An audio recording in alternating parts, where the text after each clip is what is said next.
Estoy recibiendo al psicólogo Roberto Balaguer, lo hablábamos hoy más temprano, tenemos un tema muy interesante para hablar con él. Roberto tiene una cantidad de antecedentes además que lo acreditan como un especialista en la materia, es autor de los libros Vivir en la Nube, Adolescencia en Tiempos Digitales, Internet, un nuevo espacio psicosocial.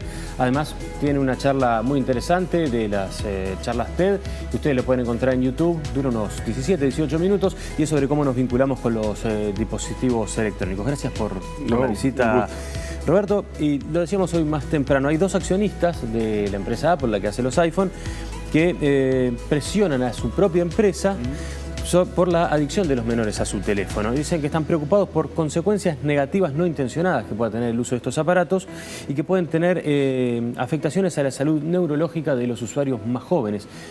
¿Esto es así? ¿Es cierto? ¿Es una campaña de susto? No, todavía falta un poco de evidencia como para poder, digamos, ponerle el sello a eso y decir que eso es así tajantemente, pero hay ciertos, digamos, estudios que empiezan a mostrar, por ejemplo, una mayor incidencia de cáncer no cerebral a través de las microondas, sobre todo cuanto más tempranamente se empiezan a utilizar los dispositivos móviles. Tiene un rango de acción, digamos, el celular.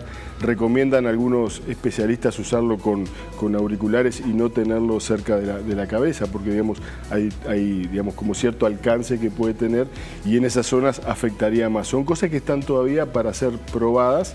Esa sería como la dimensión neurológica. Después tenés una dimensión, digamos, adictiva de conductas que, digamos, están tan bien hechas los dispositivos, las aplicaciones, todo lo vinculado a lo digital, que realmente se vuelve muy atractivo y cuanto más tempranamente se empiecen a utilizar, digamos, los chicos más quieren interactuar con eso, ¿verdad? Y más queda, digamos, por fuera lo que ya podríamos llamar analógico, ¿no? O sea, el contacto cara a cara, jugar con tierra, con arena, con materiales más analógicos, que también es muy importante a la hora de desarrollar determinadas habilidades, desde la oralidad hasta la espacialidad, que luego también tienen incidencia, digamos, en el desarrollo cognitivo posterior, inclusive en áreas importantes como puede ser la matemática. Y después tenés un tercer nivel, que sería como el nivel psicosocial, o digamos de las interacciones, donde esto es todavía, digamos, una materia como todas estas, digamos, a continuar estudiando, pero lo cierto es que los celulares tienen un tanto poder por lo social y por la información que muchas veces en las interacciones entre las personas se inmiscuyen, quedan en el medio, ¿verdad? Y resultan a veces más atractivas y más divertidas que los humanos. Entonces ahí tenemos un problema cultural y social interesante, porque por primera vez, o bueno, no sé si por primera vez, pero claramente, digamos, estamos en un momento de la historia donde hay aparatitos que pueden en general ser más interesantes que las personas que tenemos al lado, que las conversaciones que se desarrollan acá, que son también conversaciones de personas, no hay que olvidarse eso, pero digamos que lo que hacen es hacer converger nuestra mirada acá, resulta más interesante que el estarnos conversando, charlando, y bueno, y eso tiene un impacto, digamos, en la primera infancia importante, porque hay mucho del desarrollo psicosocial que se da en esa interacción con los otros. Claro, bueno, eso que decís, ¿no? De repente dos personas están conversando como estamos aquí nosotros, a uno le suena el teléfono y se espera un segundito y ni siquiera es de repente porque le suena una llamada y lo tuviera que atender, es para leer una notificación, de algo. Que de repente si están las tres personas en el mismo lugar y uno ve que hay dos que están en el diálogo, espera para meterse a interrumpir, como una cuestión de cortesía. Ha transformado el vínculo hasta en esos aspectos básicos, ¿no? Sí, totalmente. Estos empresarios, una cosa que decían era que hay un creciente cuerpo de evidencia que asocian el consumo de la tecnología con graves problemas. Algunos de los que hablabas tú, pero también señalan otros. Inatención, falta de concentración en tareas escolares, aumento de problemas emocionales y sociales, adicción, suicidio, depresión, baja empatía, etc. ¿Es tan así? ¿Tanta cosa es tan abarcable? Porque de repente algo pasa de ser la panacea y lo mejor a ser el responsable de todos los males. Digamos, vos nunca podés, o nunca deberíamos poner la responsabilidad entera en cualquier tecnología, ¿no? Si hacemos un poquito de historia, y no hay que ir muy atrás, pensá que hasta hace 15, 20 años atrás, ¿no? Cuando uno empezaba como profesional, la mala de la película era la televisión. Es cierto. ¿no? La televisión era la causante prácticamente de todos los males. Antes la radio.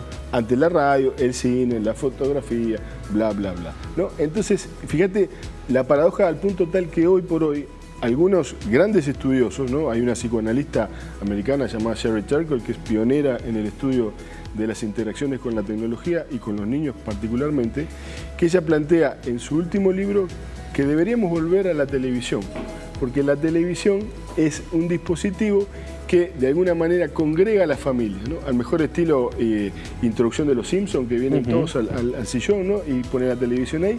Entonces, cuando uno mira en perspectiva dice, caramba, estuvimos 40 años diciendo que la televisión es una porquería y ahora resulta que la televisión va a venir a salvarnos porque en lugar de que haya diferentes fueguitos donde cada uno está mirando su cosa, va a haber una gran fogata donde todos vamos a estar mirando. Entonces, yo siempre soy muy escéptico de las posiciones así radicales porque cuando uno va para atrás en la historia y empieza a leer lo que se decía de todas las tecnologías emergentes, siempre se ven con ojos negativos, ¿no? Incluso la propia Asociación de Pediatría Americana, que en el 99 desaconseja el uso de los dispositivos digitales para menores de 2 años. Dice desaconseja, no quiere decir que prohíbe. Quiere decir que desaconseja porque podría, digamos, como son cerebros que están recién, digamos, armándose, no se sabe bien qué efectos podría tener, entonces se trata de ser cuidadoso y más en un momento donde el uso y consumo de los dispositivos digitales cada vez es más creciente y más temprano, desde los 6 meses de edad, ¿no? En el ejemplo de la televisión, y cuando se discutía antes, se hablaba de la responsabilidad de los padres. El padre que tenía el hijo que en ese momento lo estaba distrayendo de algo que él tenía que hacer era importante, entonces lo sentaba delante de la tele para quitarse el problema, entre comillas, de encima. Claro. Eso ha pasado a ser algo ahora con los dispositivos electrónicos también. Peor aún. Peor. ¿Por qué? Porque antes vos lo distraías para hacer una tarea de repente, podríamos decir, productiva, ¿no? Es decir, vos tenías que hacer los mandados, tenías que terminar un trabajo, tenías que barrer, tenías que cocinar. Entonces, además el programa de televisión se terminaba. Tenía un inicio comienzo y un fin, ¿no? Eso por lo menos en la vieja televisión, ¿no? Hoy cada vez se va enganchando más y ya el próximo programa, ¿no? Sin embargo, hoy es peor porque, digamos, los padres están enchufando a los chiquilines en los dispositivos digitales para ellos enchufarse a los dispositivos digitales. Entonces, ya no estamos hablando solo de que hay una hiperconexión de los más chicos o de los adolescentes, sino que hay una hiperconexión global, donde tenés gurises hoy que están protestando porque sus padres se pasan en el WhatsApp. Dicen en esta carta que mandan los inversionistas de Apple a la directiva de la empresa, la estrategia de pedir a los padres que luchen solos es una estrategia de negocio de largo plazo mala e irrealista. Aparece la palabra negocio también en todo esto, ¿no? Que Apple tiene la responsabilidad de ayudar a los padres para que el uso de sus dispositivos sea óptimo. Instan a los gestores, además, a ver en ello una oportunidad de un nuevo modelo de negocios. Y lo plantean muy explícitamente, casi pornográfico. Imagínese la buena voluntad que Apple podría generar con los padres al hacer equipo con ellos y con la próxima generación de clientes, ofreciendo a los padres más opciones para proteger su salud y bienestar. A mí me parece, más allá de todo lo del negocio y todo lo demás, es que ubican a los padres en una posición de incapacidad. Crearon un problema que no pueden dominar los padres y van a necesitar de la propia empresa para resolverlo, como que el padre hubiera perdido todo tipo de capacidad de gestión de su familia. Sí, el diagnóstico es perfecto. ¿No? ¿Y es tan así? Sí. El padre tiene esa dependencia de la que no puede zafar él del monstruito que creó, del Frankenstein. Sí, porque él mismo es un gran Frankenstein. O sea, está generando chiquitos, pequeños Frankenstein, pero él ya se transformó en un Frankenstein, ¿no? Antes vos podías decir, los chiquilines cómo juegan a los videojuegos, cómo se prenden con el Play, pero hoy vos tenés una cantidad de adultos que viven 24 horas conectados. La generación millennial vive prácticamente todo el día conectada y esa generación ya está teniendo hijos, ¿no? Entonces, ya es, digamos, este monstruo ya nos comió a todos. Entonces estamos en una situación, pero además se junta con la dificultad de los padres para la puesta de límites, ¿no? Entonces, frente a algo que es tan atractivo y que los libera, porque, digamos, como vos bien decías, los dispositivos digitales, una de las funciones principales que tiene es liberar al padre. ¿Qué pierde un padre, una madre, un adulto responsable de un niño si da la pelea y le quita el aparato o le limita las horas de uso? ¿Qué pierde? Pierde tiempo para whatsappear, pierde tiempo para, digamos, sus bobadas en las redes, pierde tiempo narcisista y gana mucho más. Eso es lo que cuesta a veces ver, ¿no? Entonces, lo que cuesta ver es que, digamos, vos cuando estás con cara de WhatsApp y tenés tu nene ahí al lado, te estás perdiendo de tener esa disponibilidad emocional para encontrarte con alguien que seguramente te va a llenar más que cualquier timeline de Twitter, que cientos y cientos de me gusta de Instagram o que cualquier noticia que puedas encontrar en Facebook, ¿no? El tema es volver, digamos, a revalorizar eso, poder encontrarnos con el valor que tiene eso y lamentablemente, lo decía ya la gente de Facebook hace ya unos años, ellos encontraron una vulnerabilidad en la psiquis humana, que es la valoración social, ¿no? La aceptación, al mejor estilo Black Mirror.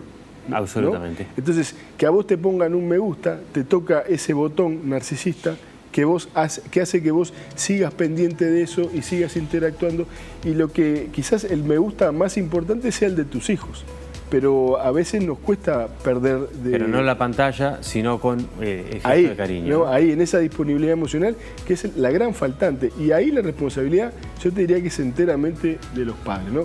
Vos hoy tomate el tiempo de recorrer cualquier restaurante familiar o mismo en la playa y vas a ver una cantidad de chiquillos que están mamá, mamá, mamá, papá, papá, papá, y los padres están o con su tablet o con su smartphone poniendo cara de WhatsApp, que es una cara muy particular, digo, es fácil de identificar, ¿verdad? Y te das cuenta que no están trabajando, ¿no? Que no están leyendo de repente The Economist o no están viendo las últimas noticias de New York Times, sino que están con sus propios grupos de edad, entonces generando una cultura donde cada generación está conectada con sus propios pares, pero lo que nos está faltando es ese vínculo intergeneracional.